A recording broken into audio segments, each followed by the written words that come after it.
Blessings to all viewers. This message is part and parcel of the health message.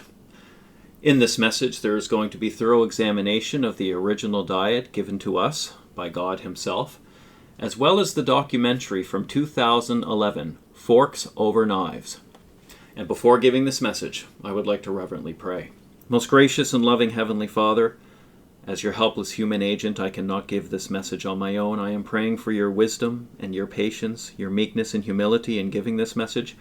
And I also pray, Heavenly Father, that this message reaches your loving Catholics and Protestants living up to the light that they have, that they will understand that a vegan diet, the original diet that you have given to us, is the healthiest diet for us. I also pray, Heavenly Father, that the medical advancements in regards to the discoveries that meat causes so many problems, as well as dairy and refined sugar, that your people will understand why a vegan diet is the healthiest diet, not only for our personal health, but also help us draw closer to you. In Jesus' name I pray. Amen. And the title of this message is Back to Basics. Here we see a diseased artery over on the left-hand side of the screen, and over on the right-hand side of the screen, this artery is completely clear because this was taken from a person's heart who went on a vegan diet for 3 years. It actually reversed the coronary artery disease that he was experiencing. That's why this message is important. God wants us not only to be healthy, He wants us to draw closer to Him, and that's the purpose of the health message. And before proceeding any further, let us read the third angel's message. And the third angel followed them, saying with a loud voice, If any man worship the beast and his image, and receive his mark in his forehead or in his hand, the same shall drink of the wine of the wrath of God, which is poured out without mixture into the cup of his indignation. And he shall be tormented with fire and brimstone in the presence of the holy angels and in the presence of the Lamb. And the smoke of their torment ascendeth up forever and ever. And they have no rest day or night, who worship the beast and his image, and whosoever receiveth the mark of his name. God warns us that after everyone has made up their mind either to receive the mark of the beast or the seal of the living God, there's no more second chances. After the general close of probation, God's wrath will be poured out, unmixed with mercy. That's why it's important to heed the warning coming from the third angel's message. At the end of time, God's character is going to be reflected in His end-time people. And part and parcel of that character reflection is how they eat and drink. It must be mentioned, however, that there's no such thing as salvation by diet, but the fruit of the Holy Spirit's working in the heart will give evidence of a healthy lifestyle. From Testimonies for the Church, Volume 3, I was again shown that the health reform is one branch of the great work which is to fit a people for the coming of the Lord. It is as closely connected with the third angel's message as the hand is with the body. The law of 10 commandments has been lightly regarded by man, but the Lord would not come to punish the transgressors of that law without first sending them a message of warning. The third angel proclaims that message. Had men ever been obedient to the law of 10 commandments, carrying out in their lives the principles of those precepts, the curse of disease now flooding the world would not be. Many people may be asking this question. There are going to be many people in heaven that are eating meat. That is true. But at the end of time, God has given much more light to His people. The original diet that He gave was a vegan diet. It was only after the destruction of the world by flood that God gave permission for humans to eat animal food. It was not the first choice in regards to health. And God is now trying to bring His people back. Those who are awaiting the second coming of Jesus Christ will receive light on the health message, and those who are truly filled with the Holy Spirit will discard of animal products. So let us go back into biblical history. Back to the book of Genesis, when God created everything, and it was good. And that included the original diet that He gave to Adam and Eve. God's original diet for us. This comes from Genesis chapter 1, verses 29 and 30.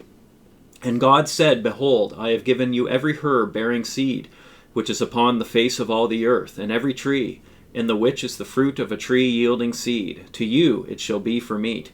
And to every beast of the earth, and to every fowl of the air, and to everything that creepeth upon the earth, wherein there is life, I have given every green herb for meat. And it was so.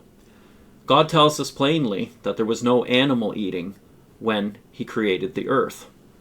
It was only after the destruction of the earth by flood, when there was no more vegetation, that God gave permission for animal food.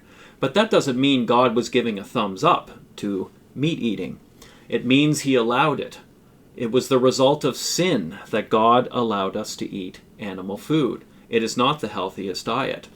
And although there will be many people in heaven who did not receive light on this subject, God is now calling his people up higher at the end of time and giving a full measure of light in regards to the health message. Let us go into the book of Genesis once again to examine meat eating after the flood. Genesis chapter 9, verse 3. Every moving thing that liveth shall be meat for you, even as the green herb have I given you all things. It was only because of the destruction of the earth by water that God gave Noah permission to eat animal food. We must understand that the original diet for human beings was a vegan diet.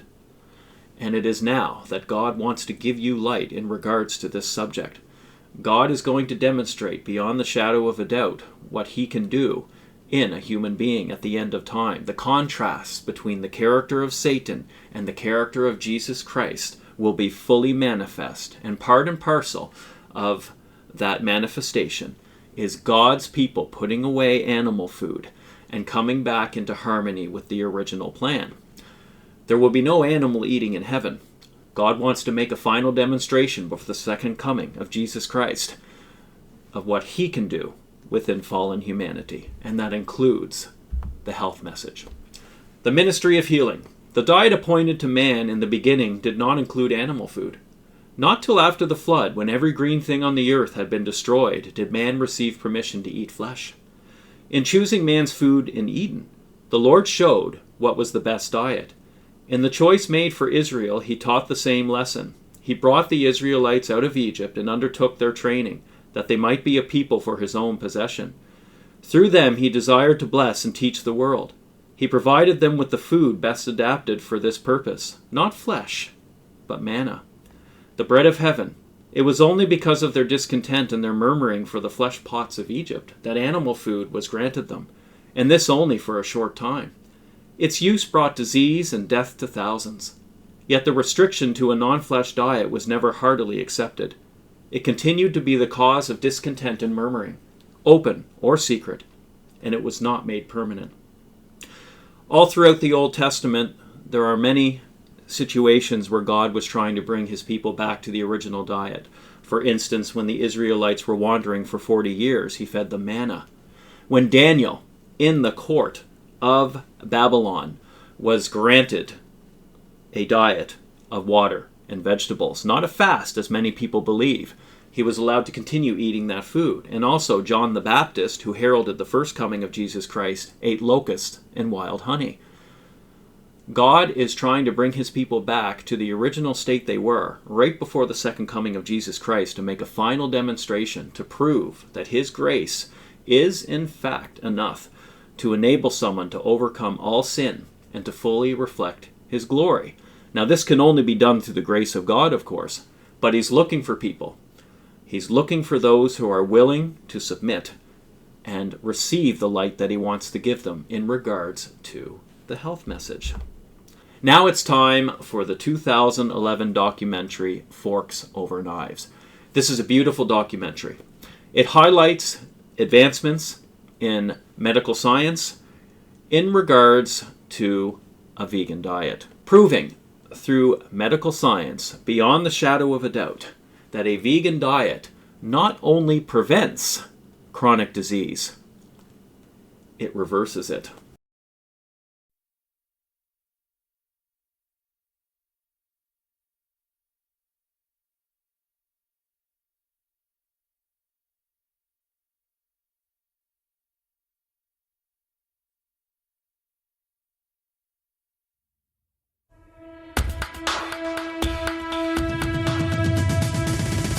The average American now carries 23 extra pounds. Heart disease and stroke will claim the lives of 460,000 American women. 69 grams of fat.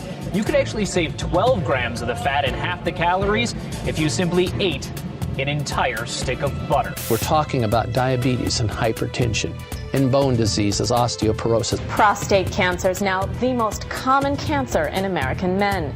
Doctors say we really need to eat less red and processed meat. On arteriosclerosis and cancer and autoimmune disease. We have unprecedented amount of type 2 diabetes in our children, and we're starting to see hypertension in our children in grammar school. In case you're wondering, 2,120 calories. Clearly, the Western diet is taking a toll. This should serve as a wake-up call. We have a growing problem, and the ones who are growing are us. Food. It's central to our lives and traditions. Every special occasion seems to involve food and feasting. But could some of these same foods, including several that we think are good for our health, also be causing many of our most serious health problems? Indeed, we're facing a massive health crisis. No less than 40% of Americans today are obese, and about half of us are taking some form of prescription drug. The best-known statin drug, Lipitor, is the most prescribed drug ever in the world. Almost 1 in 5 American 4-year-olds are now considered to be obese. Though Mexican-American and African-American children are still more likely to be overweight. This could be the first generation of children in the United States that lives less than its parents. We spend $2.2 trillion a year on health care, over 5 times more than the defense budget. In fact, we pay more per person for health care than any industrialized country in the world. Yet we're sicker than ever. You see, there's no money in healthy people, and there's no money in dead people. The money is in the middle. People who are alive, sort of, but with one or more chronic conditions. Obesity, diabetes, heart disease, high blood pressure are all diet-related health issues that cost this country more than $120 billion each year. Every minute, a person in the U.S. is killed by heart disease. 1,500 people a day die from cancer. Combined, these two diseases kill over 1 million Americans every year. Cases of diabetes are skyrocketing, particularly among our younger population. Diabetes. Life-threatening diabetes. 1 out of 3 people born in the U.S. today will develop this crippling condition during their lifetime. Millions of others suffer from a host of degenerative diseases. Millions more of us are so stimulated by sugar, coffee, and energy drinks that we've masked our chronic fatigue. But could there be a single solution to all of these problems? A solution so comprehensive, yet so straightforward, that it's mind-boggling that more of us haven't taken it seriously? Someone has to stand up and say that the answer isn't another pill. The answer is spinach. A growing number of researchers claim that if we eliminate or greatly reduce refined, processed, and animal-based foods, we can prevent, and in certain cases even reverse, several of our worst diseases. They say all we need to do is adopt a whole foods, plant-based diet. It sounds almost too simple to be true.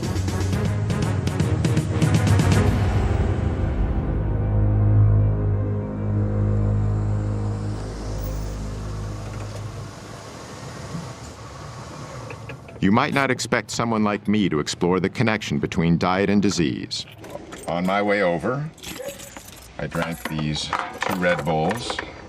I also had a 12-ounce Coke and another half of a 12-ounce Coke.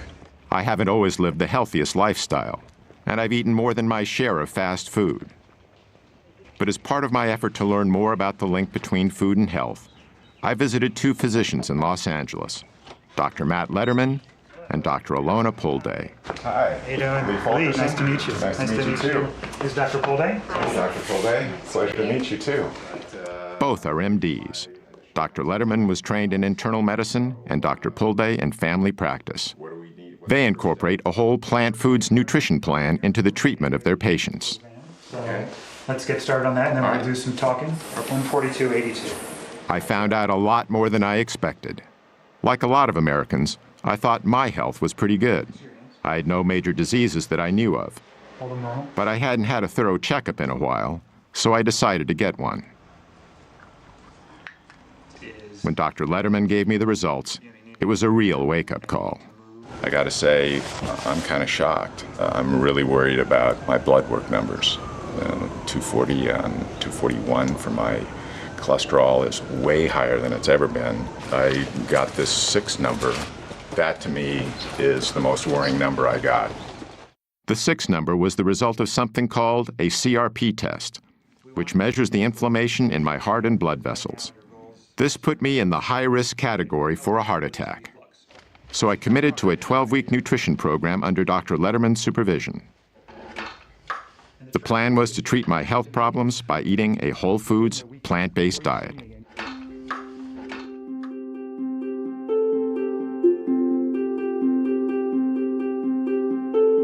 The idea of using nutrition to promote good health is nothing new. Indeed, Hippocrates, the ancient Greek father of Western medicine, said, "Let food be thy medicine," over 2,000 years ago.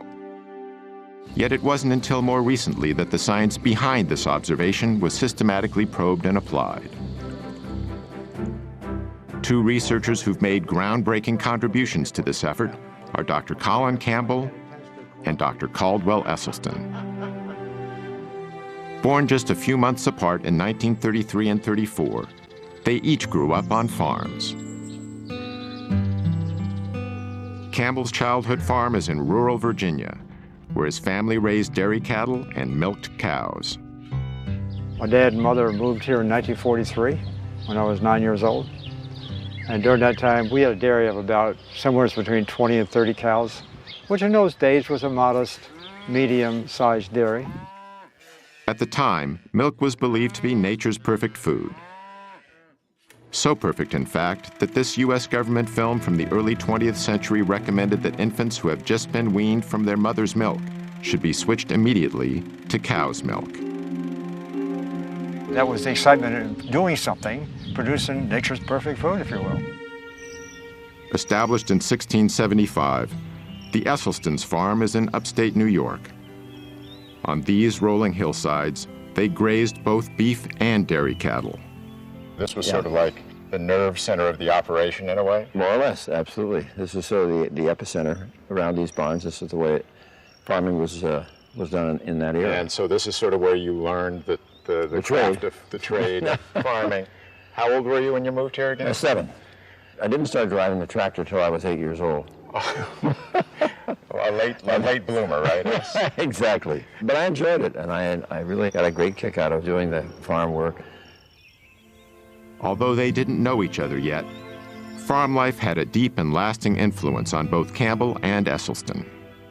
To make it successful, you had to have persistence, staying power, and tenacity of purpose. I guess it's ironic in the sense that we're both now advocating, not consuming the products that we were busy actually producing with our families.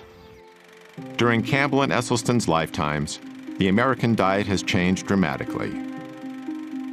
Near the beginning of the 20th century, Americans each ate about 120 pounds of meat annually. By 2007, that figure had exploded to no less than 222 pounds. In 1913, we ate about 40 pounds of processed sugar each per year. However, by 1999, our consumption of all refined sweeteners had risen to over 147 pounds. In 1909, Americans consumed around 294 pounds of dairy products apiece. But by 2006, our yearly intake of dairy had more than doubled to 605 pounds. By the early 1950s, Campbell was off to college at Penn State, while Esselstyn went to Yale. As part of Yale's rowing team, Esselstyn won an Olympic gold medal in 1956. During this same decade, the pace of American life was accelerating, even with our food. The late 50s was the heyday of the drive-in burger joint. The supermarket was just beginning to thrive in the newly built post-World War II suburbs. This was when the so-called convenience foods were born, like the legendary foil-wrapped TV dinner, not to mention a host of other tasty processed delicacies devised to make our lives easier and better. By now, Colin Campbell was in graduate school at Cornell University, which had one of the most prestigious nutritional science departments in the country. His research was on animal nutrition and biochemistry. But it was focused more on feeding animals for their ability to be able to produce meat, milk, and eggs, protein containing. And so my own research was focused on protein, making sure we got enough. It was considered to be the vital nutrient. It was one of the first nutrients discovered. And without protein, the animal would die. So it was a life force. And in fact, in even the early 1900s, there were statements made that this is the stuff of civilization itself. Protein was also nearly synonymous with animal-based foods like meat. It still is today, all over America. Why do you think meat is important in our diet? Protein. Protein. Protein.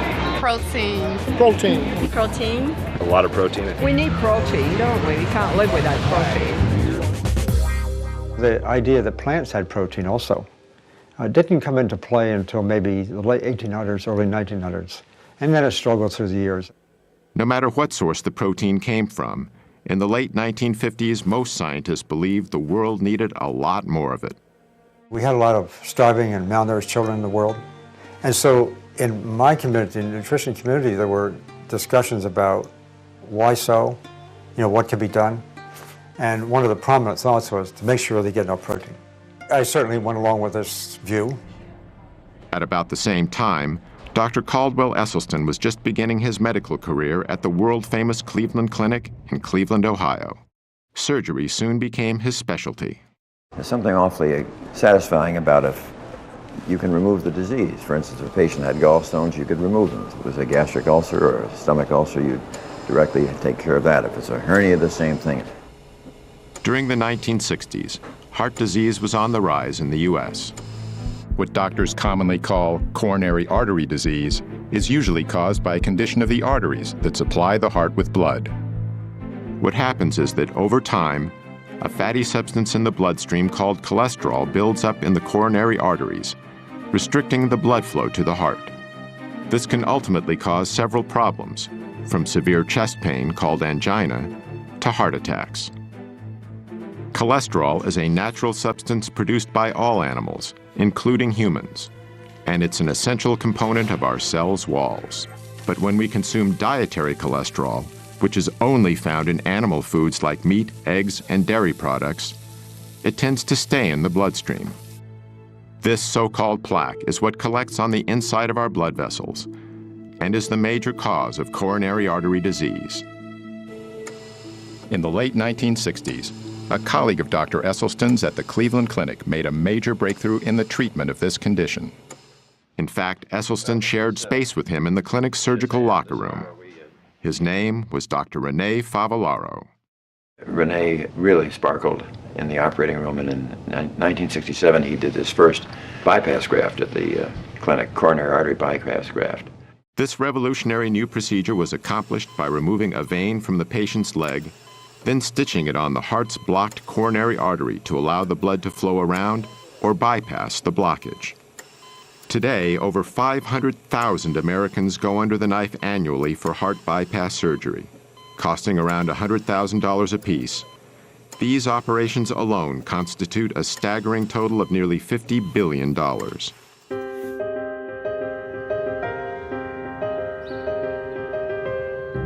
Joey Aucoin lives in Tampa, Florida, where he owns and operates a landscaping company. I tell everybody, the joke with everybody with me is, I don't eat to live, I live to eat. And my whole life, I ate whatever I wanted. In 2004, doctors discovered Joey had a dangerously high cholesterol level of 320 and a hazardous blood sugar level of 480. This not only made him a type 2 diabetic, but a prime candidate for a heart attack and a stroke. This is my daily pill regimen. I got 2 pills I take for my diabetes, then I got 1 for cholesterol, 1 for high blood pressure, and then I take Byetta, which is an injectable medicine, every morning before breakfast and every night before dinner. And that's what I've been doing for almost 4 years now. and I know it makes me tired, and I just don't feel normal. I only sleep 4 hours a night or so. I just hate taking them.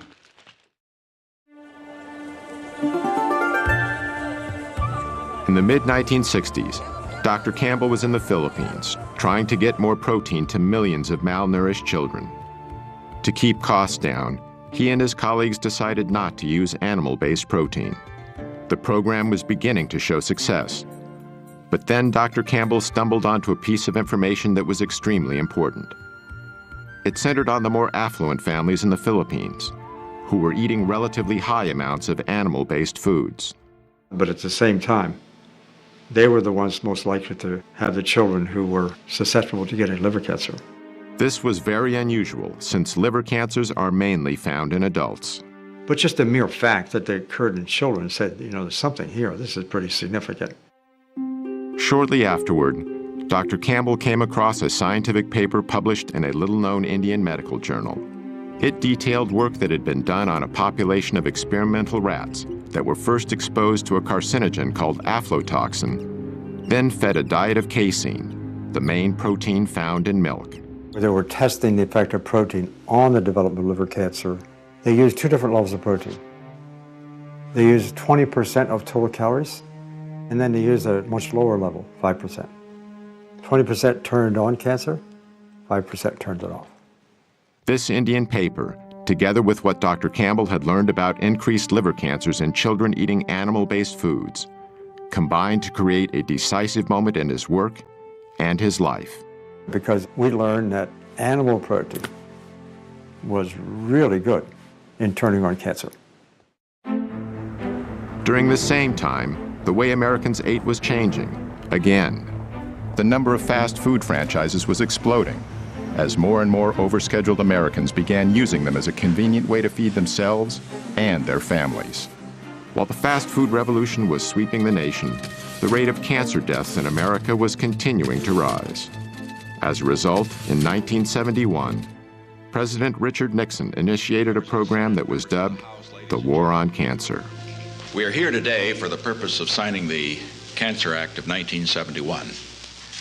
And I hope that in the years ahead, that we may look back on this day and this action as being the most significant action taken during this administration. On the front lines of this new war was Caldwell Esselstyn. By 1978, he was chairman of the Breast Cancer Task Force at the Cleveland Clinic. Yet he soon began to doubt the medical procedures he was using. No matter how many of these operations I was doing for women for breast cancer, I wasn't doing one single thing for the next unsuspecting victim. So Dr. Esselstyn started investigating the global statistics on breast cancer. One of the facts he discovered was that the incidence of breast cancer in Kenya was far lower than it was in the United States. In fact, in 1978, the chances of a woman getting breast cancer in Kenya were 82 times lower than in the U.S. Dr. Esselstyn was even more surprised by the numbers he discovered for some other types of cancer. In the entire nation of Japan in 1958, how many autopsy-proven deaths were there from cancer of the prostate? 18. 18 in the entire nation. That, to me, was about the most mind-boggling public health figure that I think I'd ever encountered. In the same year, the U.S. population was only about twice the size of Japan's, yet the number of prostate cancer deaths exceeded 14,000. Dr. Esselstyn also discovered that in the early 1970s, the risk for heart disease in rural China was 12 times lower than it was in the U.S. And in the highlands of Papua New Guinea, heart disease was rarely encountered. The link he noted between all the areas he studied was simple. Virtually, the Western diet was non-existent. They had no animal products. They had no dairy, no meat. Even more compelling to Esselstyn was some historical data that had long been overlooked. In World War II, the Germans occupied Norway. Among the first things they did was confiscate all the livestock and farm animals to provide supplies for their own troops. So the Norwegians were forced to eat mainly plant-based foods.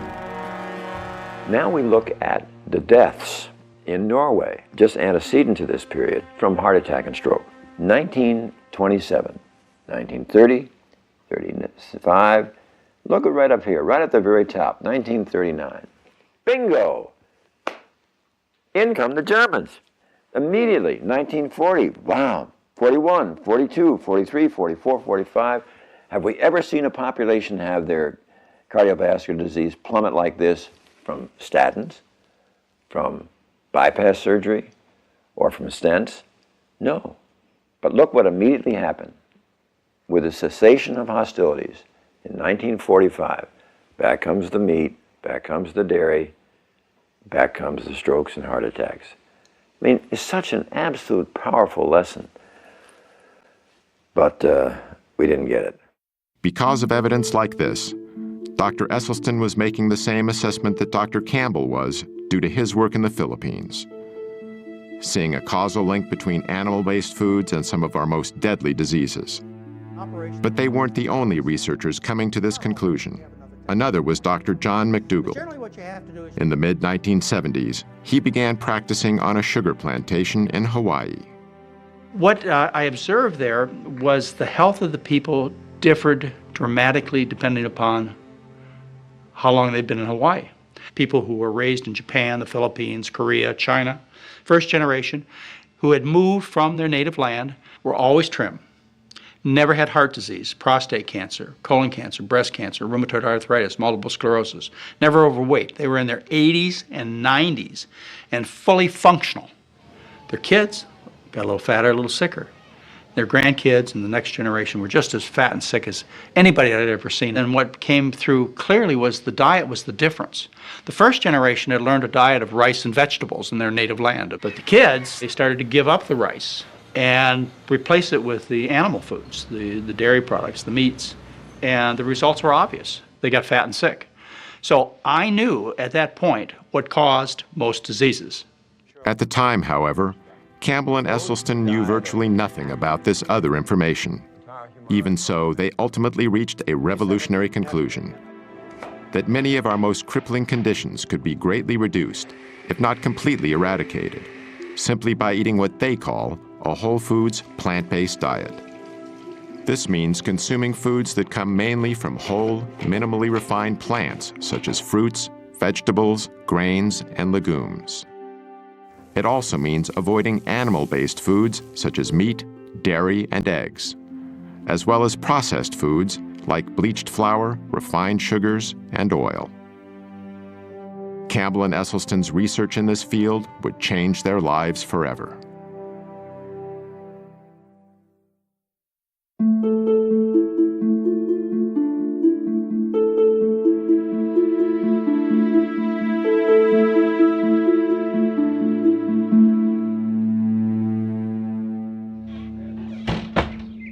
Went through your preliminary form. The goals that I have, tell me if I'm missing any from you, were eliminate your shots and medicines. You want to get off this stuff.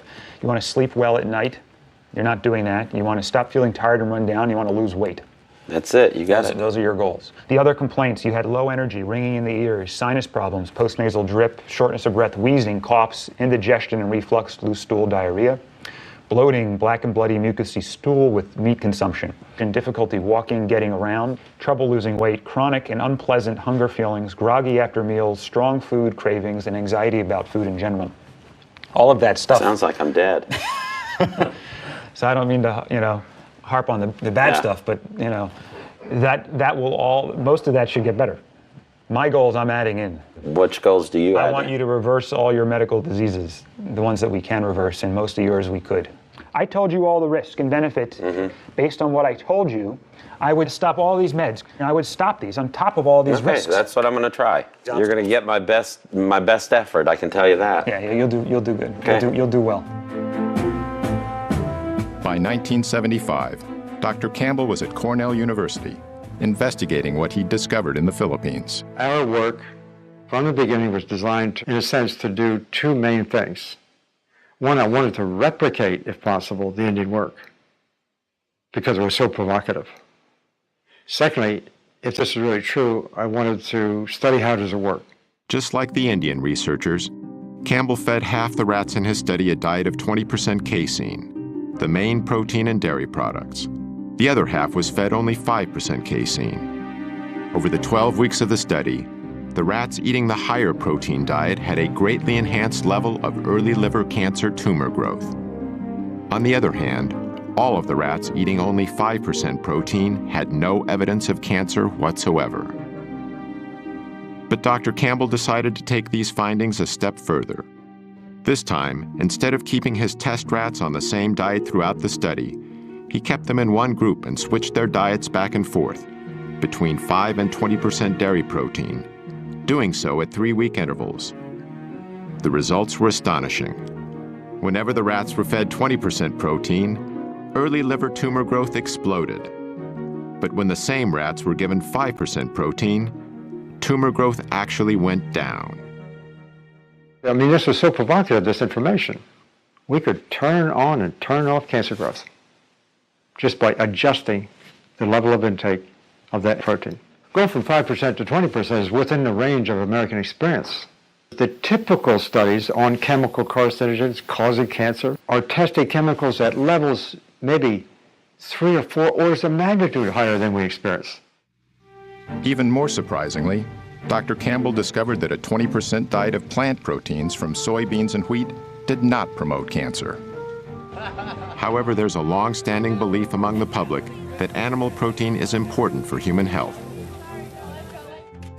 Connie Dickman supports this position. Ms. Dickman is Director of Nutrition at Washington University in St. Louis, Missouri. She's the past president of the American Dietetic Association and an advisor to the National Dairy Council. When you eliminate animal foods from your eating plan, you run the risk of inadequate protein content. Animal proteins provide all the amino acids that we need for cell growth, tissue repair, and overall health. Eating whole foods, it's virtually impossible to be protein deficient without being calorie deficient, because even if you take the foods that have the least amount of protein in it, let's say potatoes, for example, or rice, 8-9%. Well, that's the figure we more or less need. Dr. Campbell's research led him to a conclusion about the way genes, chemicals, and nutrition interact to promote cancer. Cancer starts with genes. It might be genes we're born with, it might be genes that are actually changed by a chemical. So those genes become capable of producing cancer cells. Whether we do or don't get cancer is primarily related to how we promote those cancer cells to grow over time. That's where nutrition comes into play. They go much more rapidly when they were fed animal protein. Dr. Campbell and other nutritional scientists have found that only a small percentage of cancer cases are caused solely by genes. I think the general consensus in my field is that probably not more than 1 or 2% at most is attributed to the genes we may or may not have.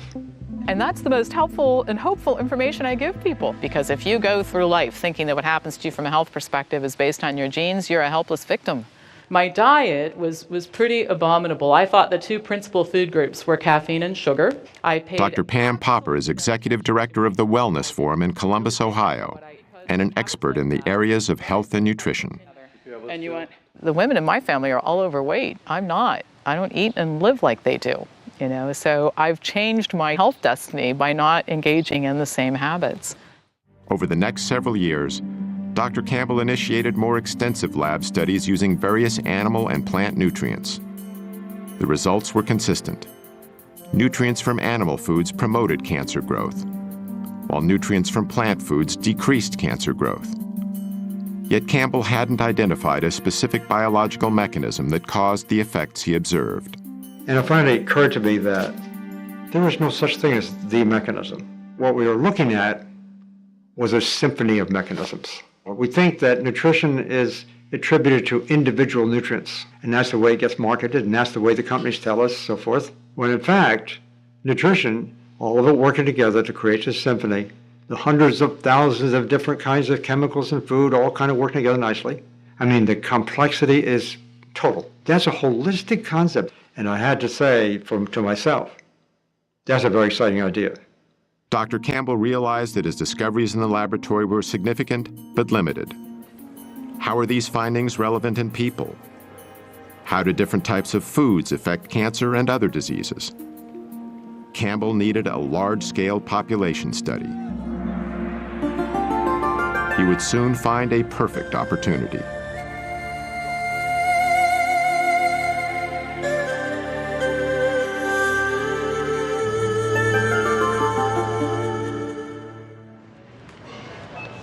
So mangoes are really good. They flavor things really Okay. nicely. That's something you want to get a riper one. Dr. Matt Letterman and his wife, Dr. Alona Pulde, are among a small but growing number of physicians who use a whole foods, plant-based diet as a primary treatment for their patients. From shopping with patients to teach them how to read nutrition labels, And I don't care what it says on the front, the back, or the sides. Look at the ingredients. Okay. And that's all I care about. to showing patients how to prepare meals. They are not your typical MDs. Doctors Letterman and Pulde use food as treatment because they feel it's the best medicine available. Medicine that not only makes their patients feel better, but that truly improves their health. In 1973, the U.S. Congress passed a new farm subsidy bill. Among other things, it included incentives that encouraged a massive increase in corn production. One of the major byproducts of this enormous corn surplus was a low-cost sweetener called high-fructose corn syrup. Companies could add this sweetener to anything from soda pop to hot dogs, and then make these products widely available at low prices. Processed sugars and other refined foods are far more calorie-dense than the whole plants they're made from. The dramatic increase in their use is a major reason why our food has become richer. To evolutionary psychologist and author Dr. Doug Lisle, the consumption of unnaturally dense foods is the main cause for the epidemic of obesity in America. It isn't that people become more self-indulgent. It isn't because they're lazier than they ever were. What's happening is that their mechanisms of satiation are being fooled. The process starts with a range of receptors in our stomachs that help us gauge how much food we've eaten. These include stretch receptors to help measure the sheer volume of food in our stomachs. We also have density receptors to help determine the caloric density, or what we more commonly call the richness of our food. For instance, 500 calories of natural plant food fills the stomach completely, triggering both our stretch and density receptors to signal our brain that we've had enough to eat. But 500 calories of unnaturally rich or processed food fills the stomach far less, deceiving these receptors into telling our brain that we need to eat more. Even worse is 500 calories of oil, which is almost pure fat and barely triggers any response at all. The problem with weight management in humans is that if you make these foods completely artificial, which we do today, you wind up with a problem that people have to overeat just to be satisfied. But why do these concentrated foods that are so harmful to us give us so much pleasure? Dr. Lisle says the answer is related to a system called the motivational triad. This is a trio of biological mechanisms that nature has designed into every creature on Earth so they can survive to pass their genes on to the next generation. The first leg of the motivational triad is pleasure seeking.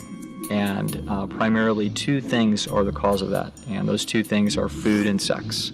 So in the case of a great white shark, it's basically got a neon sign flashing across its forehead saying food, sex, food, sex, food, sex. Unless it's a male, then it says sex, food, but it's pretty much the same thing. The other two legs of the motivational triad are avoiding pain and doing everything with the least amount of effort. Pleasure-seeking, pain avoidance, and energy conservation, that really sums up animal behavior, whether we're talking about a paramecium under a microscope or a great white shark. Richer foods naturally excite our senses because it's nature's way of telling us they will provide the highest amount of dietary reward with the least amount of effort. This helped our ancestors find the most calorie-dense and ripe foods available, which contributed to our survival. But in today's environment, we can artificially increase calorie density well beyond what our ancestors would have found in nature. The resulting foods give us a hypernormal amount of pleasure, leading us into something Dr. Lisle calls the pleasure trap. What the pleasure trap is an interaction between our natural instincts, which are trying to tell us the right thing to do, and some kind of artificial modern stimulation that is piggybacking or hijacking that process. So the classic example of the pleasure trap would be drugs and drug addiction. The way drugs work is they hijack the existing pleasure circuits. When certain chemicals hit those areas, they cause feelings of euphoria and excitement. The same drug-like effect happens when we eat highly concentrated, processed foods. We've removed the fiber, we've removed the water, we've removed the minerals, we've done everything that we can to hyper-concentrate sugar and fat and add a bunch of salt as well into the food. And now what the food has become is become a low-grade addiction. These things are drugs. They have other deleterious side effects, not the least of which is adding a lot of empty calories. Dr. Terry Mason is Commissioner of Health for the City of Chicago. He's one of the few public officials in America who openly supports a plant-based diet. If it walked, hopped, swam, crawled, slithered, had eyes, a mama and a dad, don't eat it. Dr. Mason contends that the less affluent segments of our population have difficulty making the best food choices. Well, first of all, the diets are calorie-rich and nutrient-poor. This is the real problem. And unfortunately, poor people are poor in everything. They're poor in health, they're poor in food choices, they're poor in almost every aspect you could think of. This makes the less prosperous particularly vulnerable to the low-grade addiction of highly processed foods. People want stuff that's fast, people want stuff that's quick, and they like the stuff that's salty, and they like the taste of something fried. And so those are the kinds of things that you see in our community.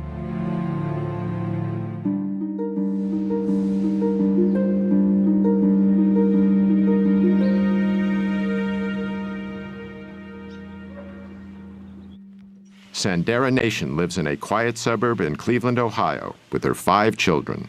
In October 2008, she was stricken by a strange illness. I want to say something, but it's not coming out. I'm getting really shaky and sweats, and then I'm cold and I'm sick and I'm fatigued and my stomach hurts and everything, so I went to the doctor. And that's when they diagnosed me with hypertension and diabetes. Like Joya Coyne, Sandera was treated with expensive prescription drugs. I was in denial for a while. I heard what they said, but I was in denial, like, I still ate things I shouldn't have. I didn't really get the education that I needed to know. So I really depended on that pill to save me. Then Sandera met with Dr. Esselstyn, who recommended that she treat her illnesses with a whole foods, plant-based diet. Let's come on in and we'll get to work. I was a little nervous, but he made it real easy for me. I was real interested in what he had to say and what he was going to teach me in the new journey that I would be taking with him.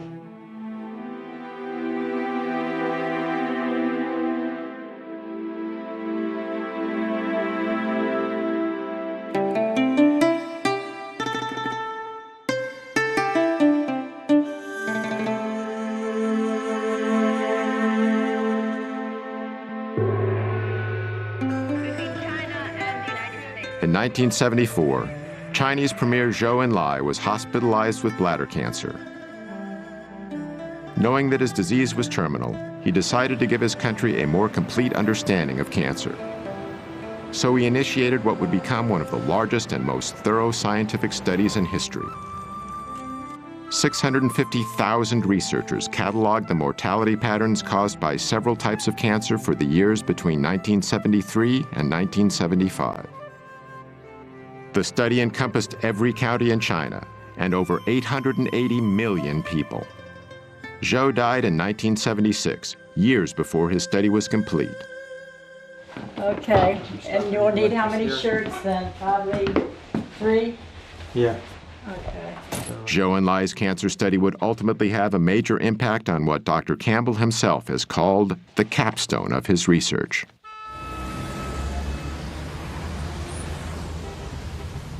And you were there for 2 or 3 months. Dr. Junshi Chen is now senior research professor with the Chinese Center for Disease Control and Prevention. He first met Dr. Campbell at Cornell in 1980, when he was a member of the Chinese Institute of Food and Nutrition Science. The Cold War was just beginning to thaw, and Dr. Chen was among the first senior scientists from China to visit the United States. By then, Dr. Campbell had become one of the most distinguished nutritional biochemists in the world. When they discovered this book, a significant collaboration was born. This is the Atlas of Cancer Mortality in China. Published in 1981, the Cancer Atlas was the result of Zhou and Lai's nationwide study. It showed a highly unusual geographical distribution of different types of cancer in China, which tended to be clustered in certain hotspots. The same was true with cancer after cancer, and the counties with the highest levels were often far greater than the counties with the lowest levels. So, for example, esophageal cancer, according to this cancer map, the mortality has 400-fold difference among different counties in China. That's huge. Yeah, and I understood in the United States only several-fold difference. Maybe twofold is another. That's all we see. Yeah. So that caught our attention in terms of why. Because they are all Chinese. Genetically, they are all the same. And why they have so much difference in single cancer mortality. So we believe it has to be related to the environment, the big environment. And from our professional perspective, of course, it's diet and the nutrition. Dr. Chen, you said, why don't we just go there and do a study? For Dr. Campbell, it was the opportunity he'd been looking for. Among other things, he could examine how his observations about liver cancer in Filipino children and the findings from his lab studies applied to a large human population. The project would consider 367 diet and health-related variables, making it one of the most ambitious nutritional studies ever conceived. Dr. Campbell and his associates carefully chose 65 counties scattered across China. These counties were mainly located in rural or semi-rural areas. We use the rural counties because they are stable in their residence and they have been in this lifestyle for at least 20 to 30 years. More than 350 workers were trained. They carefully surveyed the diet and lifestyle of 6,500 people in the chosen counties. Urine and blood samples were also taken. In 1983, Doctors Campbell, Chen, and their collaborators began to analyze the vast amount of information that had been collected. The job would take years.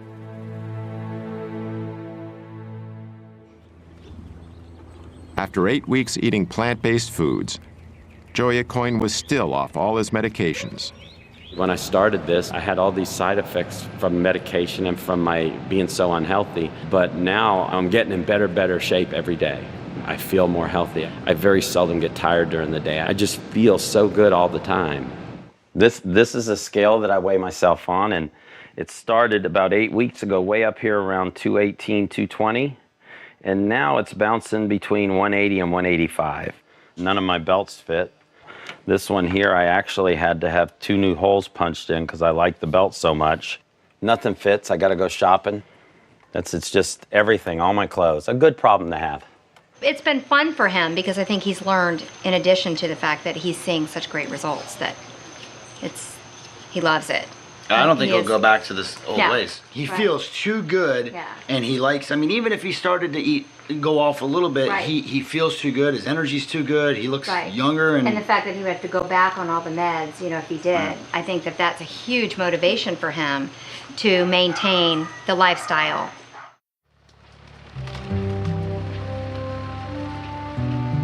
In the mid-1980s, Dr. Caldwell Esselstyn was struggling to organize a study on coronary artery disease. His plan was to put a group of patients on a diet of low-fat plant-based foods, along with small quantities of low-fat dairy products and minimal amounts of cholesterol-reducing drugs.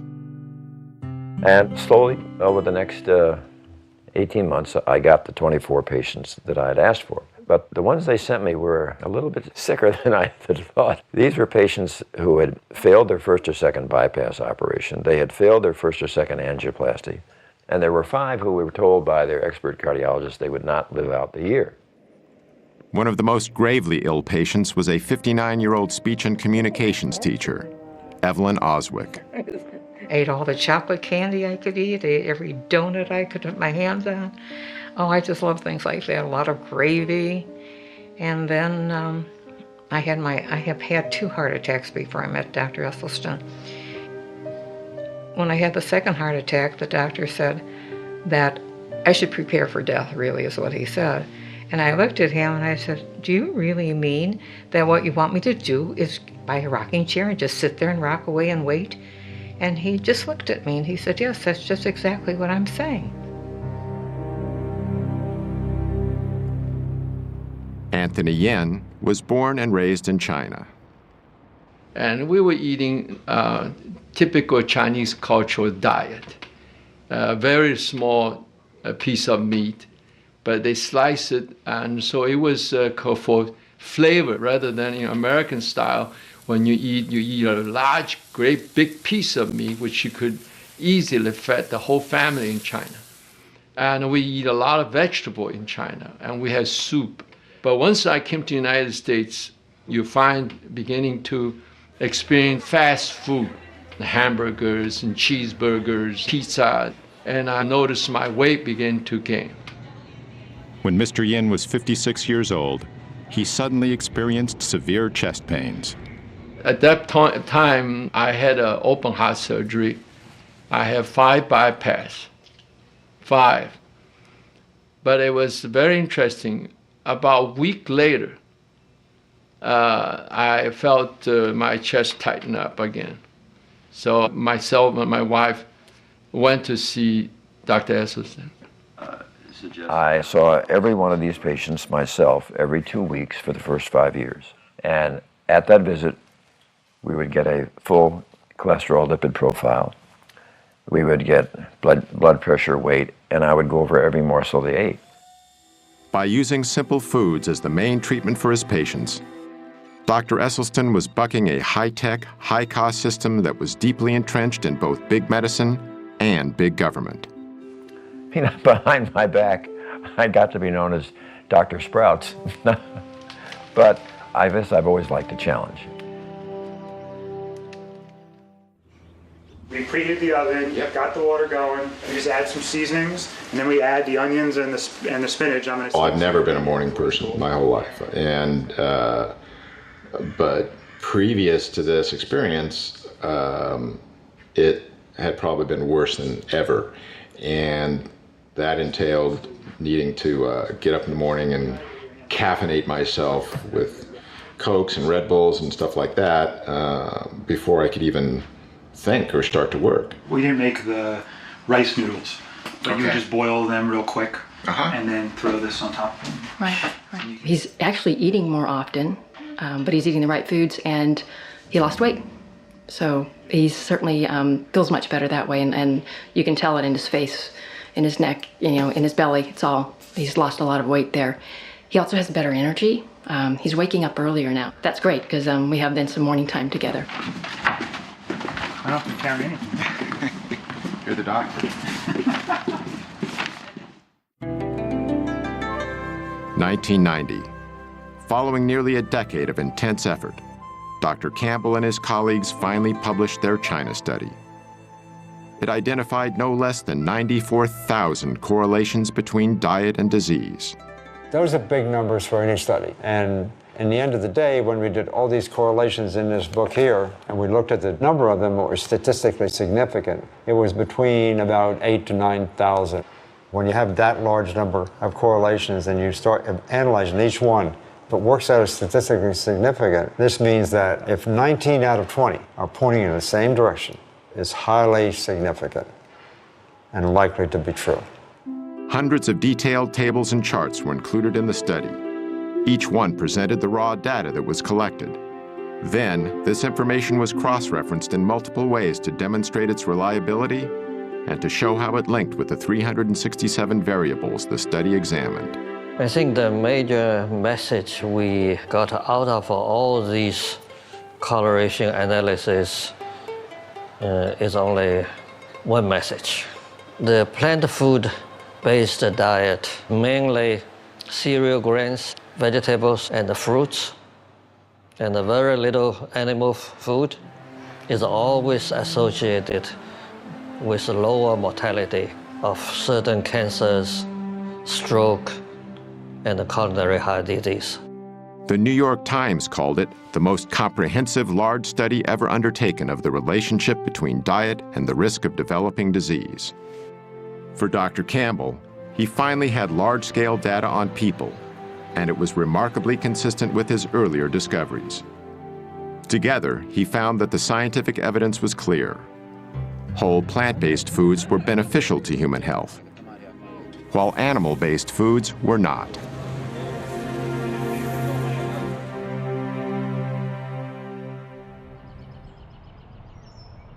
Sandera Nation's journey to better health wasn't easy at first. It was a little hard because I've been eating fatty foods and grease and everything 38 years, as long as I can remember. So it was kind of hard to go from that to changing the next day completely. I started a journal for maybe the first 3 weeks. Write down my feelings and emotions, what I felt like, so that other people could know it's okay to feel that way. Along the way, Sandera had strong support from Dr. Esselstyn and his wife, Ann. They keep in touch, and they're like, we haven't forgotten about you. And I know they haven't. I really feel here that they haven't. I went to Walmart this day. I had wanted a Subway sandwich, and I said, I'm going to get me that meatball sub. I then received a call while I was at Walmart from Mrs. Esselstyn, as if they knew I was weak at this moment. She stated, promise me you will not eat anything from Walmart. Gave me chills to know that she called at that moment. Therefore, I left the store without getting that meatball sub. While Dr. Campbell was publishing his China study, Dr. Esselstyn was getting some powerful data from the research he'd started in 1985. He began with 24 patients, but 6 had dropped out in the first year, leaving him with a total of 18. At the end of 5 years, we had follow-up angiograms, and 11 of the group had halted their disease. There was no progression. And there were 4 where we had rather exciting evidence of regression of disease. These results were astonishing. The diet produced something that medication and surgery never had before: actual reversals of heart disease. The biological mechanism that caused these reversals centers on the lining of our veins and arteries, the endothelial cells. They are the absolute life jackets of our blood vessels. You're young and you're a teenager, you're healthy. You could spread those out 1 layer thick and you'd have something that would cover 6 or 8 tennis courts. In 1988, scientists discovered that endothelial cells manufactured the gas nitric oxide. Well, what does nitric oxide do? Nitric oxide keeps our blood flowing smoothly without being sticky. It also helps to dilate constricted blood vessels during physical activity and inhibits the formation of plaque. And most importantly, nitric oxide is a powerful force for eliminating the inflammation that seems to go with this plaque. However, scientific tests have demonstrated that when we start eating the typical Western diet, our endothelial cells are damaged. When you're getting to be in your 40s and 50s and 60s and you've been slaughtering your endothelial cells, you don't have those 6 or 8 tennis courts. You may be down to 1.5 or 2, and they can't protect you. Yet according to Dr. Esselstyn, when we begin eating a whole foods plant-based diet, the damage to our endothelial cells not only stops, it starts to reverse.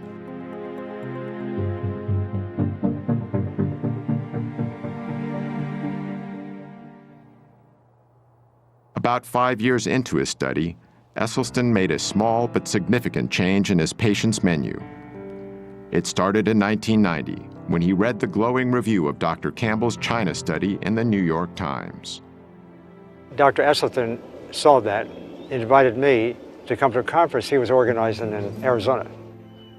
These 2 revolutionaries, who up until then had been on similar but separate paths, finally met face to face. On the one hand, I'm coming from the scientific route, getting some ideas. He's coming from the clinical route and doing some dramatic research. Here's the science, here's the clinical evidence. Put the two together is amazing. When he learned of Campbell's research, Esselstyn removed dairy products from his patient's diet. The results of his ongoing study continued to be impressive, and in 1995, he published a paper detailing them in a noted scientific journal.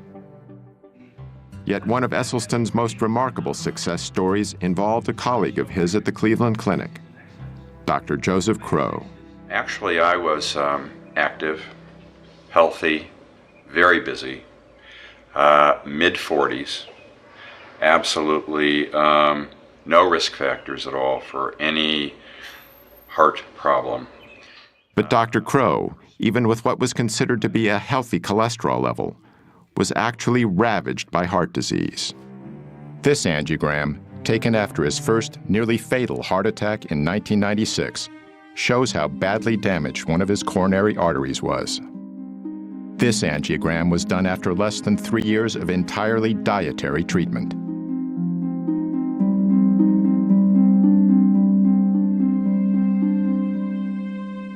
Dr. Crowe is fortunate.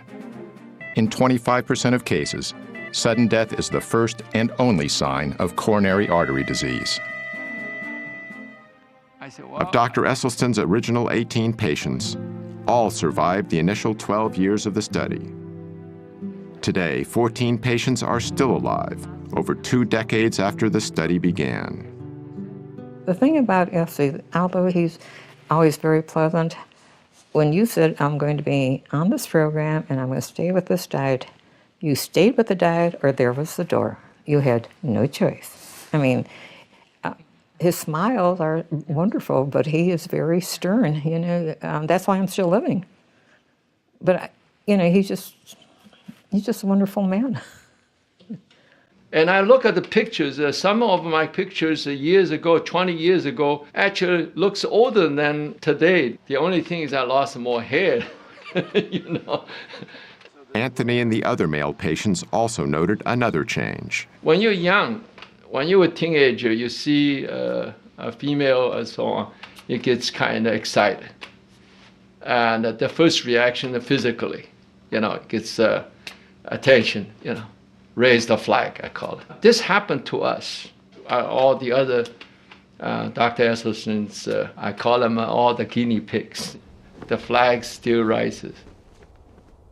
Talking to your doctor about ED may be the last thing you want to do, but it's definitely a conversation worth having. I'm a practicing urologist and have been so for the last 25 years. And erectile dysfunction is actually the first clinical indicator of generalized cardiovascular disease. It's the canary in the coal mine. It's the thing that lets you know that you have some significant endothelial and vascular disease much earlier than will a heart attack or something like that. We have to stop thinking of the body like it's compartmentalized. It really isn't. The blood goes everywhere in the body. And so if you have vascular disease anywhere, you have it everywhere. Despite the apparent success of the dietary approach, some critics say eating this way is extreme. Now, with the Western diet, this guarantees there are going to be, what, 500,000 people in this country this year who will have to have the front half of their body divided, their heart exposed, then veins will be taken from their leg and sewed on their heart. Some people would call that extreme. Dr. Esselstyn has now successfully treated over 250 patients with heart disease, using almost exclusively a whole foods, plant-based diet. Heart disease, as far as I'm concerned, is an absolutely toothless paper tiger that need never ever exist. And if it does exist, it need never ever progress. This guide is called the Type A Planning Guide.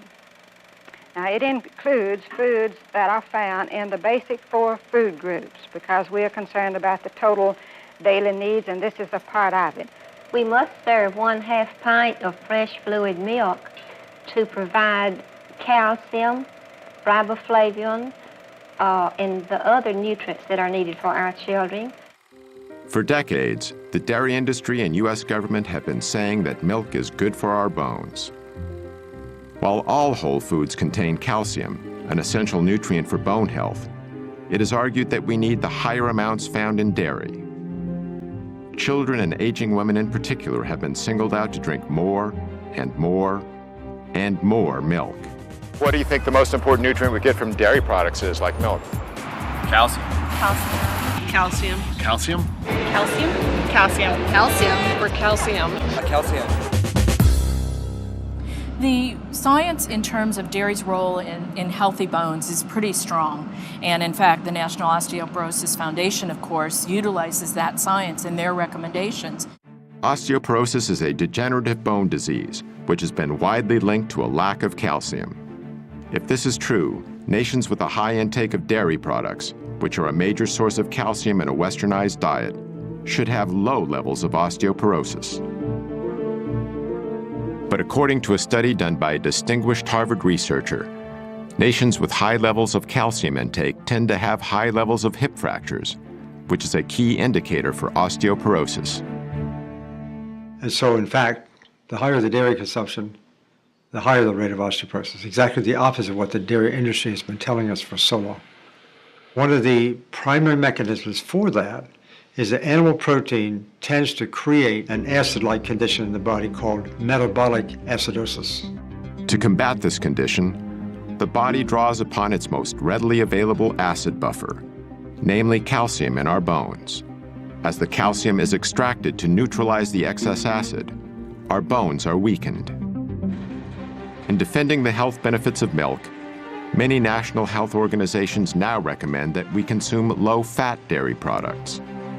It can be milk, it can be yogurt, it can be cheese, it can be anything made from milk. But again, the important message, it's a message that comes from the American Dietetic Association, the National Osteoporosis Foundation, cancer, heart. We're all on the same page. It needs to be low fat or fat-free. So as the fat is taken out, the protein becomes a larger proportion of the total. So they become higher in protein, lower in fat.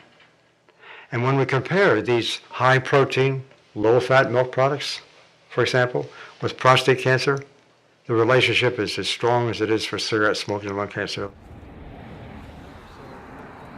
Most of these animals here are what we call heifers. They're the young females, not yet cows. So they haven't had their first calf yet. They haven't had their first calf. So they have to have their first calf before they can Once lactate. they come into lactation, they almost keep them these days. They keep them pregnant continuously Exactly. for 3 or 4 years. Why are they eating grass now? Well, this is the last time in their lifetime they're going to see grass. After that, they're in the barn. They're standing there for the rest of their life. When I was young, we defended our product, promoted our product, because it was nature's most perfect food. And so I believe that. But it took on a slightly different twist as time passed. I mean, it's the most perfect food for cats. And trying to switch the milk of one species to another species doesn't make a lot of sense. Only 2 months into her treatment, Sandera was experiencing dramatic effects on her type 2 diabetes and hypertension. Since I've been on a plant-based diet, blood pressure's been wonderful. My blood sugars are in the 80s. It shocks me, 70s. And so I was alarmed when it was 60. I'm like, isn't that bad? It's 60, you know, and I talked to the diabetes educator, which is wonderful. She's like, no, that's a normal blood sugar. Your pancreas is working, it's reversing. Ironically, Sandera works at an outpatient facility for diabetics. Yet the treatment that was achieving success with her diabetes came from outside the established medical system. The positive results went far beyond Sandera's chronic diseases. Mentally, not having the sluggishness, the fear of the disease progressing, because I feel I'm in control and I have power of taking it back the right way now. So mentally, I feel great. I'm eating the things I should eat. And the one thing that is true that Ann said to me, you really start tasting the real taste of what you're eating. Because I eat a peach and you'll think, I was in heaven with my white peaches. I get to eat. And it feels good to be able to eat, bringing the sugar down, you losing the weight, your whole everything changes. You know, I think we're a little dependent on, you know, our doctors and the medications. We should take a little bit more responsibility in checking out for ourselves. And speaking of doctors and medications, how does Sandera's regular physician feel about her new lifestyle? When I recently approached her about my blood sugars being so great, my question was, should I not take my medication? She said, no, you still take your medications. And she said, what is that doctor trying to do? Take you off your medications? And I'm looking like, yeah, I'm hoping that's the goal. So there's still people we have to make believers. Yeah. Sally and Jim eat their breakfast at about 7 o'clock. It's a good breakfast of good foundation foods. Today they're having milk, cereal, poached eggs, and sliced oranges.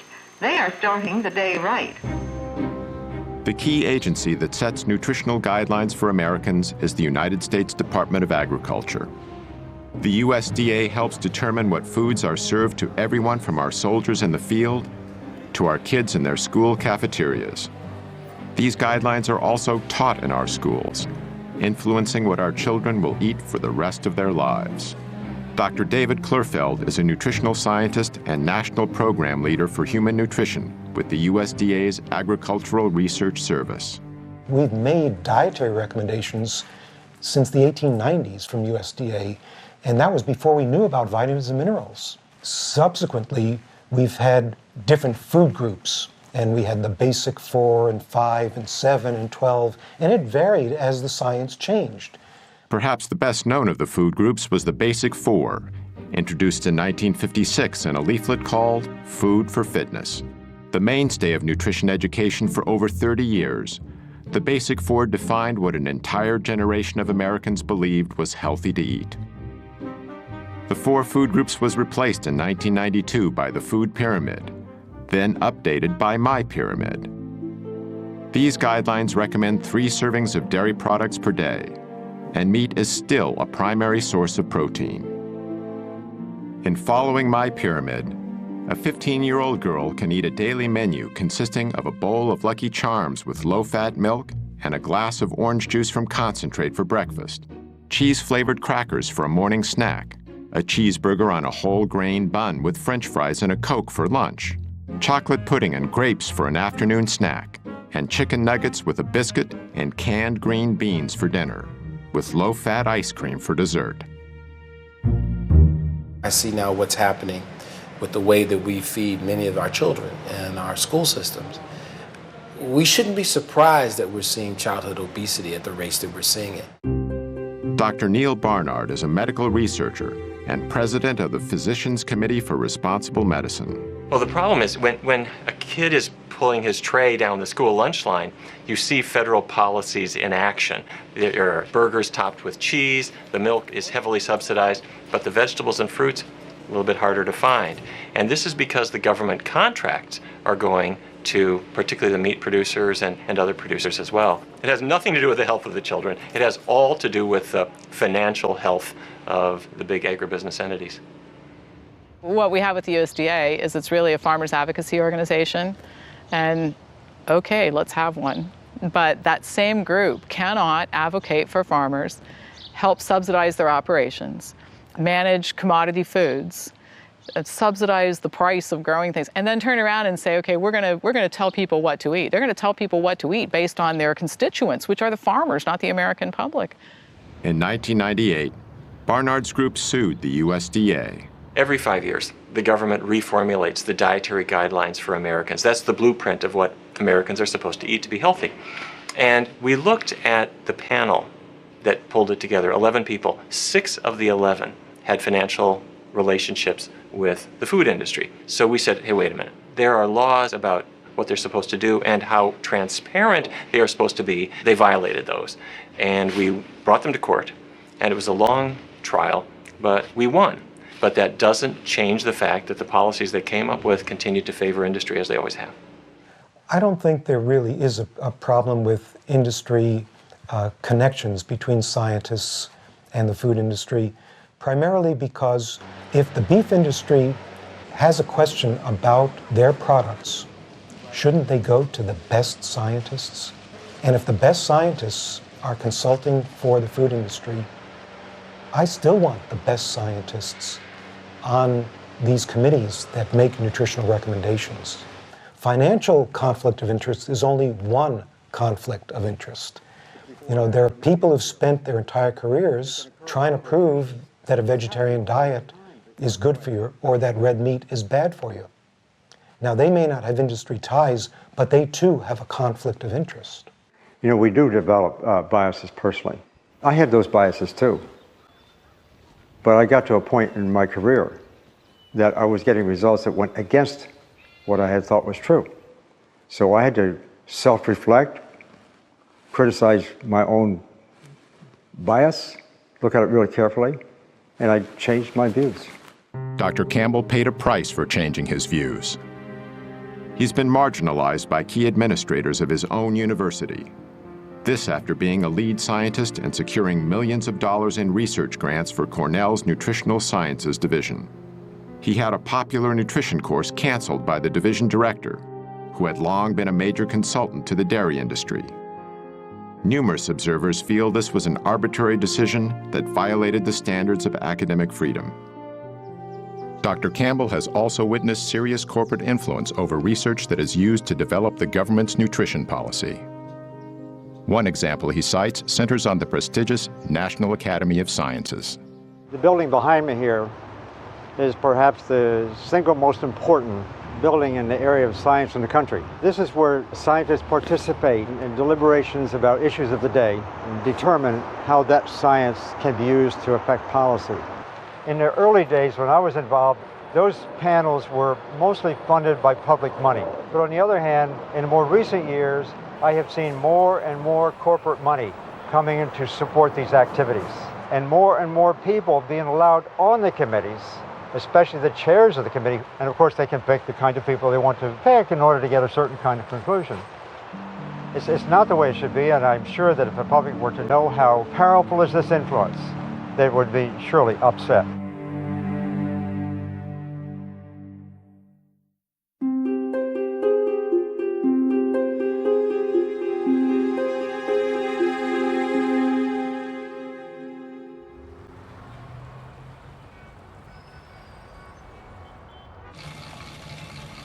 I had been a runner for 14 years, in fact, a marathoner. 47 years old, at the top of my game.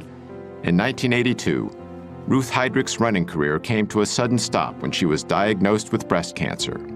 After a mastectomy, her doctors recommended chemotherapy and radiation to treat the cancer that had by then spread to her lungs and bones. Ruth decided to visit Dr. John McDougall instead. And I said, Ruth, I've spent my residency collecting information on diet and breast cancer. It's all in these files right here. Sit in my office and read through it and see what you think. He said, these are the studies that show what I'm trying to prove is that diet can reverse breast cancer. And she read it, and she comes out and she says, okay, I've changed my diet. She changed her diet. So he showed me how to eat, no added oils, lots of fruits and vegetables, whole grains, and people are saying, you're crazy. You're a cancer patient. You should be resting. Doctors told me this. I felt so good. I felt fit, and I wanted to maintain that level of fitness. And I felt sure that if I had a healthy body and I was putting the right food into it, that I could beat this cancer. Found out my arthritis disappeared, my constipation disappeared, my dandruff disappeared. No sign of depression, which you might expect with a cancer diagnosis. I felt renewed, invigorated, and out to show that diet is so much more important than anybody ever thought. Other women get over breast cancer, colon cancer, prostate cancer. There are people who have had metastatic prostate cancer all over the body who have gone through what we call spontaneous remission. In other words, they've been cured. And it's not the end of the world when you get this diagnosis. Some people get over it. Ruth did. The food choices we make have profound global effects. It takes over 10 times the amount of energy from fossil fuels to produce a calorie of animal-based food than it does to produce a calorie of plant food. Since the 1970s, 20% of the Amazon's rainforest has been destroyed. That's an area the size of California. 80% of this cleared land is now occupied by livestock. The world's cattle alone eat enough grain to feed 8.7 billion people, nearly 2 billion more than the population on Earth. With almost 1 billion malnourished people across the globe, redirecting even a portion of the grain used to fatten cattle could feed every hungry mouth on the planet.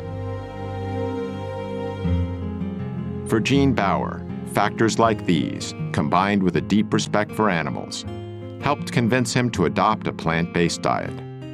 Mr. Bauer is president and co-founder of Farm Sanctuary near Watkins Glen, New York. It provides a safe haven for animals that have been abandoned or abused. I grew up eating animals, like most people in our country, but once I started considering my food choices, I recognized that I didn't really want to eat animals. And the more I learned, the more I saw that I was healthier if I didn't eat animals, and that I had a much lighter footprint on our planet. The livestock industry is a greater contributor to global warming than the entire transportation industry, according to the United Nations. So by eating meat, milk, and eggs the way we are, we're harming our own health, we're slaughtering 10 billion innocent animals every year in the US, and we're destroying the planet. Statistics compiled from the United Nations and the World Health Organization demonstrate the profound global effect that diet has on health.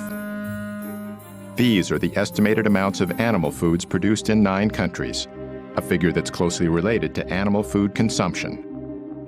These are the numbers of deaths due to heart disease and cancer in the same countries. In the United States, the very same diseases continue to have a grave impact. Even with the billions of dollars spent on cardiac treatment, heart disease is still the #1 cause of death, killing over 600,000 people a year. And the elephant in the room, when we talk about stents and heart bypass surgery, is the fact that, well, it's no question, in an emergency, these procedures are absolutely life-saving. But when they're done electively, and these procedures do not protect from new heart attacks. Stents and bypass operations are used mainly to treat large arterial blockages. Yet according to many research studies, only a small percentage of heart attacks are caused by the largest buildups of plaque. The rest are caused by the more numerous, newer blockages that are far more inflamed and much more likely to rupture than the larger, older, more stable plaques. And so this is why those procedures don't treat the disease. They are treating symptoms. Dr. Esselstyn has been eating the same foods that he has recommended to his patients for over 25 years. One of his sons, Rip Esselstyn, used a plant-based diet to fuel a successful 10-year career as a professional triathlete. When Rip turned 34, he was ready for a career change and trained to become a firefighter.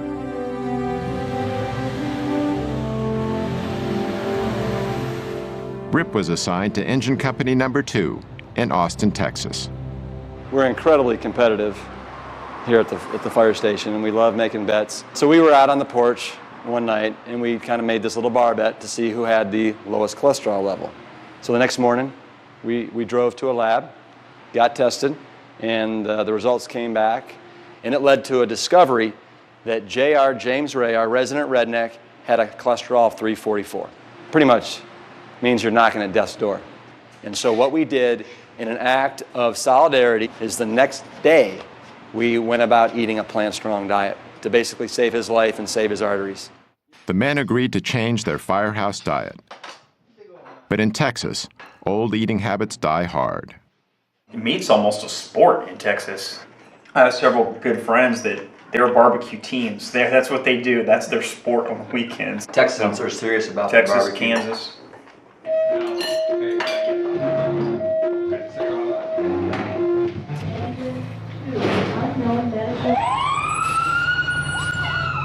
Well, guys associate being manly with eating meat. And if you're a firefighter, it's exponentially so. Last year, for example, there were 133 firefighter fatalities in the United States. 52% were from heart disease. Our #1 killer of in the line of duty deaths for firefighters is heart disease. After just 3 weeks on his new diet, JR tested his blood cholesterol and it dropped 148 points, a decrease of 43%. His results inspired the others who also saw their cholesterol drop and their energy levels rise. As firemen, they were not only helping themselves, they were in better shape to assist others. One of the things about being a firefighter is you don't have any idea what your next call could be. We may have a high-rise alarm where we have to go up 20 flights of stairs with air packs on, with all of our bunker gear on, with a high-rise pack on our backs. Anybody can go down the pole, but not everybody can go up, especially without their legs. And right there, you're talking about an additional 75 to 100 pounds that you have to carry up 20 flights of stairs. You have to have an amazing aerobic capacity and strength in order to do that. Real men eat plants. Real men eat plants. You know, as firefighters, everybody thinks that we fight fire, and we do. But over 70% of our calls are medical emergencies where we are responding to heart disease, hypertension, type 2 diabetes, rampant obesity. And so we see up close and personal basically the destruction that's being caused by the standard American diet. To me, the answer is just absolutely so simple it's criminal. And it's just people starting to take responsibility for their health and starting to eat more plant-based foods. It's that simple. After 13 weeks on a whole foods plant-based diet, it was time to get my results from Dr. Letterman. When you started, your weight was 231 pounds, Right. now 211 pounds. Okay, that's It's a 20-pound drop there. Wow. Your blood pressure was 142/82 when you started. It's now 112/70. Wow, All right. that's a big drop, That's right? a nice drop. Oh yeah, that's great, and it'll just keep dropping as you continue to do awesome. this. Your pulse was resting at 92 when you started. It's now down to 60, resting. Okay, cool. Your total cholesterol though went from 241 down to 154. What?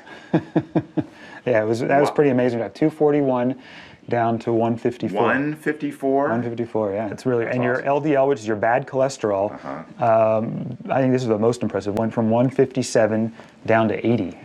No way! Yeah, that's amazing though, to drop almost in half. We did CRP last time, which is sort of the marker of the inflammation in the heart and the blood vessels, and that went from 6.0 down to 2.8. Without using any medications, I significantly reduced my chances of getting a heart attack and many other diseases. Tomorrow marks 20 weeks on the program. I've lost 45 pounds. I've reversed the diabetes.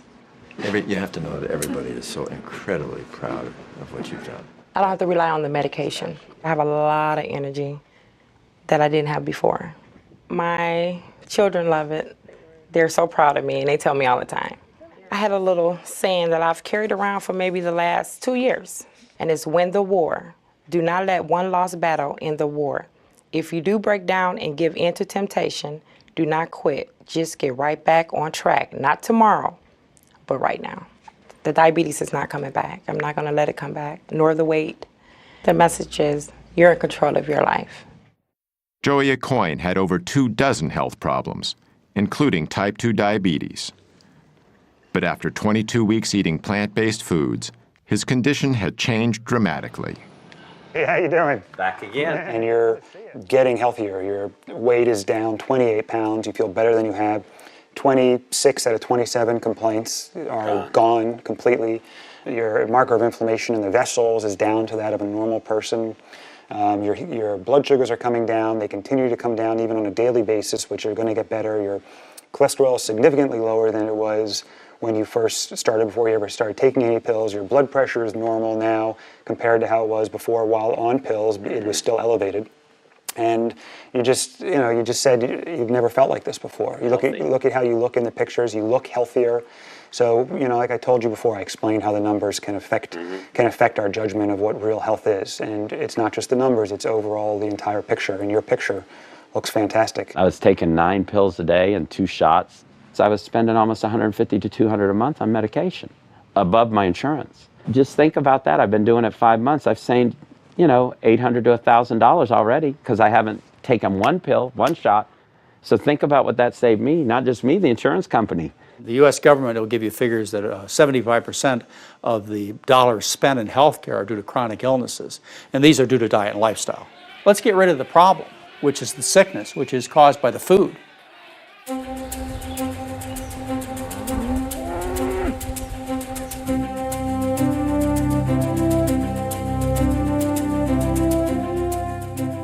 well into their 70s, Doctors Campbell and Esselstyn are both vital and active.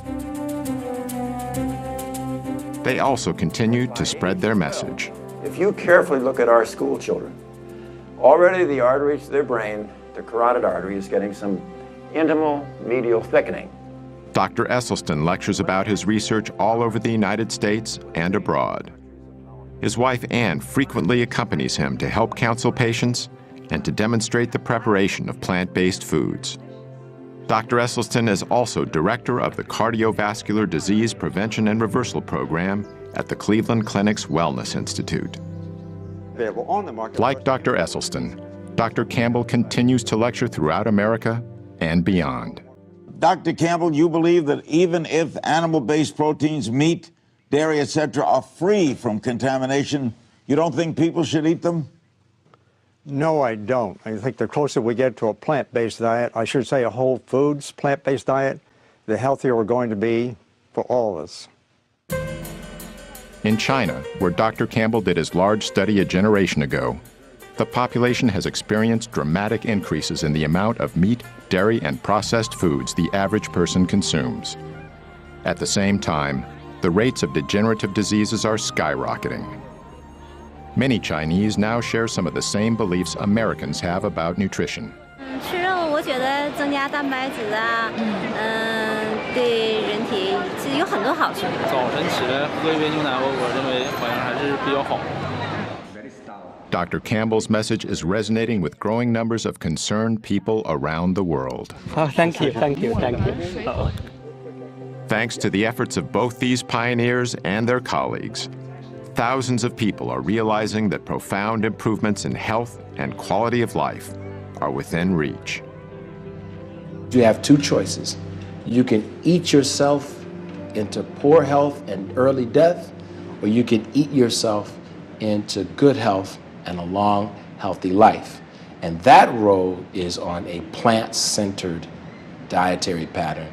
You know, I know of nothing else in medicine that can come close to what a plant-based diet can do.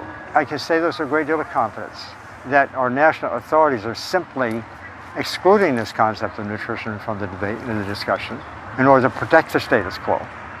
In theory, if everyone were to adopt this, I really believe we could cut healthcare costs by 70 to 80%. That's amazing.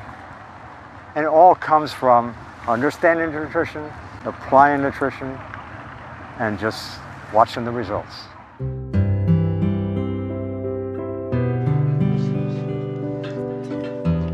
The greatest gift that you could possibly give to yourself and your family, not only those in your generation, but your children and your grandchildren, if you can make them be aware of the incredible power that resides within each of them to avoid life's most poignantly tragic and painful events.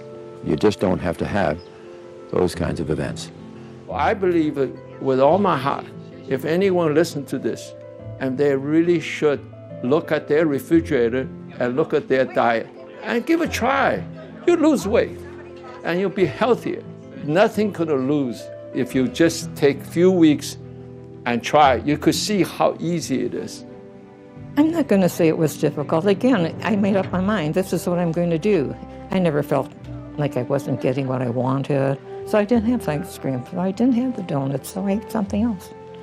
I can thank them in every way I can think possible, and my doctor, especially Matt, when they just can't understand what it's done to change my life. And it really has, not just mine, my family's, everybody's. It gives me shivers talking about it because it's so serious. It's a life-changing experience. You can be in control. And I stress this because there's so many things going on in my life that I'm not in control of. And that's my message. You can't control your outcome of your body. Eat to live and don't live to eat. You better get that. You better get that rest. This is good.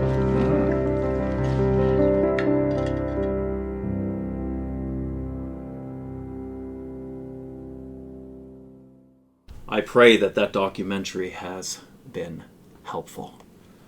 Evidence has been given.